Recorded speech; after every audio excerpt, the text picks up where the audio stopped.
This is the unboxing of Tamron's new ultra-wide zoom lens. This is the 15 to 30 millimeter f2.8.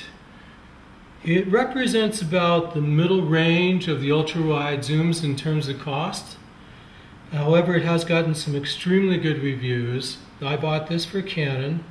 I bought this from B&H Photo out of New York. They are an authorized dealer. I do recommend using an authorized dealer primarily because they will honor the warranties. And as this one has, I believe, a 3-year warranty, that can be really important. If you buy gray market, that doesn't mean that they're counterfeit, but what it does mean is that sometimes they will not honor the warranty.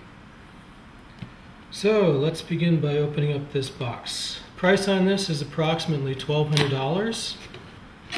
Still about $600 cheaper than the Canon equivalent.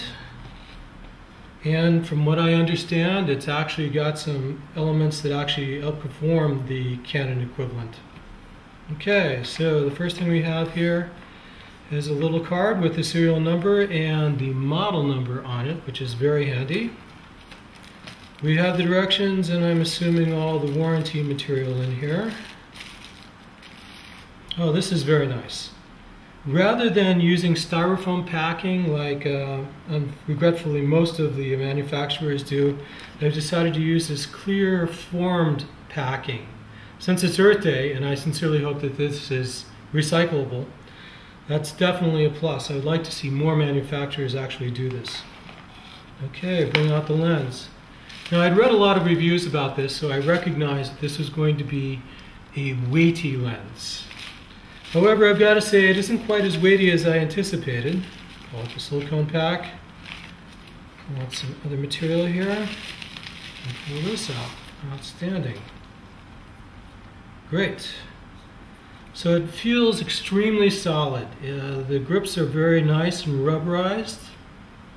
I can feel that the zoom is a little bit on the stiff side, which is really good. Primarily because I want to make certain that the zoom doesn't get so loose that it actually begins to zoom out every time I turn the camera down. Let's see, the focus ring has a very nice action. Again, very nice solid plastic feel. One of the reasons I got this lens is because it has vibration control right over here. Vibration control, I agree, is not probably very useful for still photography other than astral photography, but it can be very helpful for video, which I also do through my DSLR. And of course it has the autofocus, manual focus right here.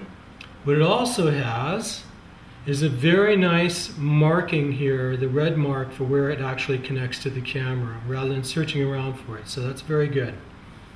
Okay, I'm going to pull off the lens cap. Fits nice and snug. And that's really good, and that's important because I was worried about a slip-on lens cap. Because sometimes when, especially during warm weather, they expand and they begin to fall off all the time. I remember one time I ended up trying to hunt for one in the desert for a couple of hours, and I don't want to do that again. So, very good that this is nice and snug right now. And the reason that it is so is because the lens front element here is spherical. It's too bulbous to put on a screw-on filter. So if you were going to put a filter on this, the only thing that you would be able to put on is flat filters. Since the only filters that I use are typically polarizers these days, I doubt that's going to be a big problem for me since I hardly ever use polarizer on this ultra-wide lens anyway. Let's move that zoom ring in and out. I see that there's kind of an inner lens shade, I guess, that moves with the piece, which is really kind of interesting. But as long as it doesn't, get into the way of the image, then I don't imagine that's going to be a problem.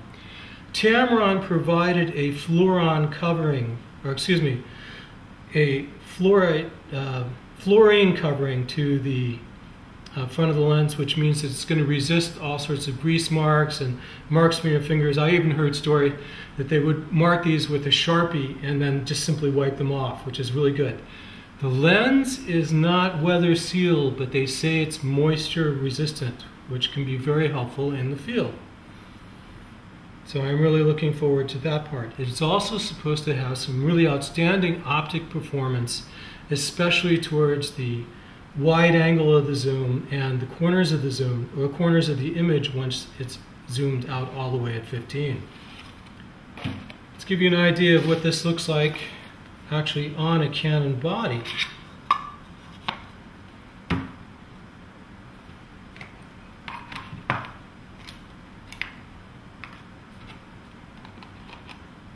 Fits on there really nice and snug. This happens to be my Canon 5D Mark III, and although it has a little L bracket on to keep it on the tripod as well, it does not feel that cumbersome. It feels like it has a really good weight, especially if you hold your camera like I do in this direction.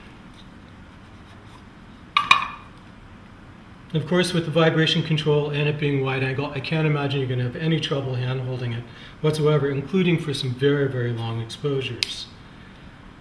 Check out, it's okay. It's very, very quick. Very, very quick autofocus, which is fantastic. So it's weighty. It's a nice piece of lens. As my Kiwis friends would say, it's a very, very substantial piece of kit. So that concludes this unboxing video. Thank you.